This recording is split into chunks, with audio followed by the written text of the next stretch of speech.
मुख्यमंत्री भूपेश बघेल का बस्तर का 4 दिवसीय दौरा खत्म हो चुका है और थोड़ी देर में रायपुर पहुंचेंगे सीएम भूपेश बघेल। हरियाणा के कांग्रेस विधायकों से मुलाकात कर सकते हैं।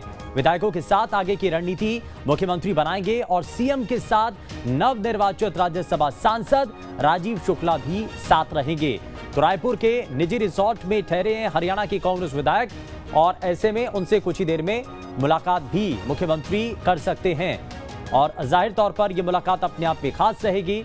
और इससे पहले क्योंकि पर्यवेक्षक के तौर पर उनकी जिम्मेदारी दी गई है और यह बड़ी जिम्मेदारी है क्योंकि राज्यसभा चुनाव से पहले हरियाणा में यह बड़ा संकट बनता हुआ नजर आ रहा है और इस गहराते संकट को हल करने के लिए बड़ी जिम्मेदारी मुख्यमंत्री भूपेश बघेल के कंधों पर सौंपी गई है।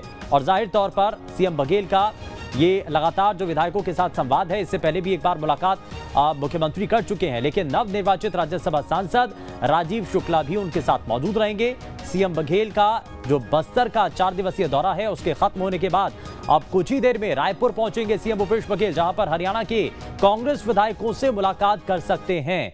और अब कांग्रेस विधायकों के मन में क्या है, क्योंकि 31 विधायक कुल मिलाकर के हरियाणा के अंदर कांग्रेस पार्टी के विधायकों की संख्या है, लेकिन ऐसे में कुछ विधायक अभी भी ये माना जा रहा है कि नाराज बताए जा रहे हैं। इसमें से एक प्रमुख तौर पर चेहरा कुलदीप बिश्नोई का, जो कि लगातार नाराजगी अलग अलग प्लेटफॉर्म पर जाहिर करते रहे हैं। दरअसल प्रदेश अध्यक्ष की रेस में वो चल रहे थे, लेकिन उस रेस का वो हिस्सा जब नहीं बन सके, जब उदयभान को प्रदेश अध्यक्ष बना दिया गया हरियाणा का, तो जाहिर तौर पर इसको लेकर के कुलदीप बिश्नोई की नाराजगी जरूर झलकती हुई नजर आई थी।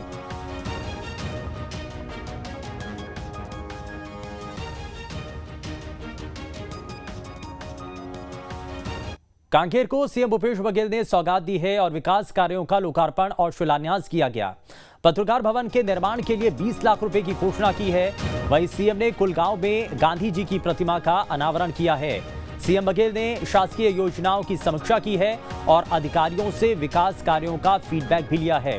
वहीं समर कैंप के समापन समारोह में सीएम शामिल हुए हैं और दोपहर 2:20 पर वापस रायपुर अब लौटेंगे मुख्यमंत्री भूपेश बघेल। और सीएम भूपेश बघेल का यह बयान भी सामने आया है, जिसमें उन्होंने कहा है कि कृषि में किसानों की रुचि बढ़ी है और वाहनों की बिक्री भी बढ़ी है, ये सुखद संकेत हैं। वहीं महुआ की खरीदी भी बढ़ी है, यह मुख्यमंत्री के द्वारा अपने इस बयान के जरिए स्पष्ट किया गया। साथ ही कहा कि योजनाओं का जमीनी स्तर पर क्रियान्वयन हो रहा है, योजनाओं का लोग लाभ ले रहे हैं और हम हवाई सेवा का विस्तार कर रहे हैं। अंकुश हमारे संवाददाता सीधे जुड़ चुके हैं, जरा उनका रुख कर लेते हैं। अंकुश, क्या अभी तक जानकारी 2023 के तैयारियों को लेकर के आप कांग्रेस पार्टी की समीक्षा बैठक भी मानी जा रही है, कांकेर को सीएम भूपेश बघेल ने बड़ी सौगात दी है।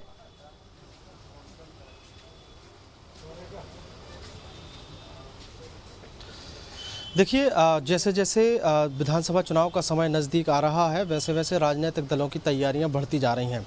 कांग्रेस पार्टी की अगर बात करें तो मुख्यमंत्री भूपेश बघेल ने खुद मोर्चा संभाला हुआ है और पूरे प्रदेश भर की 90 विधानसभा क्षेत्रों का दौरा कर रही है। दौरों की शुरुआत भेंट मुलाकात के माध्यम से और भेंट मुलाकात के नाम से हुई है। सरगुजा संभाग से इसकी शुरुआत हुई थी, जो बस्तर के दूसरे चरण में तब्दील हुई है और दूसरे चरण में अलग अलग जिलों का दौरा करते हुए ये जो भेंट मुलाकात है वो कांकेर जिले के विधानसभा क्षेत्रों में हो रही है और वो करोड़ों रुपये की सौगात मुख्यमंत्री भूपेश बघेल पूरे प्रदेश भर को देते हुए नजर आ रहे हैं। स्वाभाविक है, चुनाव नज़दीक है और ऐसे में मुख्यमंत्री भूपेश बघेल की कोशिश है कि आने वाले समय के लिए वो पार्टी के लिए, प्रदेश की जनता के लिए ज़्यादा से ज़्यादा सुविधाएं उपलब्ध करा सकें, ताकि संगठनात्मक स्तर पर पार्टी जो है मजबूत हो सके और 2018 में जो परिणाम कांग्रेस पार्टी के पक्ष में आए थे वो 2023 में उसको दोबारा से रिपीट किया जा सके। मुख्यमंत्री भूपेश बघेल के दौरे कार्यक्रम ये लगातार जो है चलते रहेंगे और अभी केवल जो अंदरूनी इलाके हैं वहाँ के दौरे चल रहे थे, अब मैदानी इलाकों का दौरा शुरू होने वाला है।